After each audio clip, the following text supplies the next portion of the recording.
How to activate and use Triangle credit card. Hello guys, this is Atticus and welcome back to another tutorial video. In today's video, I'll teach you guys how you guys can activate and use Triangle credit card. So without any further ado, let's dive right into it. First step, simply search for Activate Triangle credit card or MasterCard. After you do that, you'll find Canadian Tire Bank website. So you can head over to this Triangle credit card activation. After you open that link up, this is what you'll get. So from here, you can choose either one. You can activate without logging in, or you can sign in to activate. It's completely up to you. Then tap on continue. Then if you know your PIN, you can select these. Just follow the prompts as per your knowledge. And after you do that, you'll get 3 steps.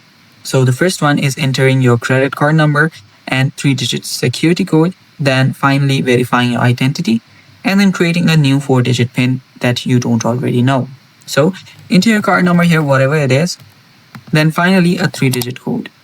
Then tap on continue. And then after you do that, you are basically good to go. Now follow and verify your identity and create a 4-digit PIN.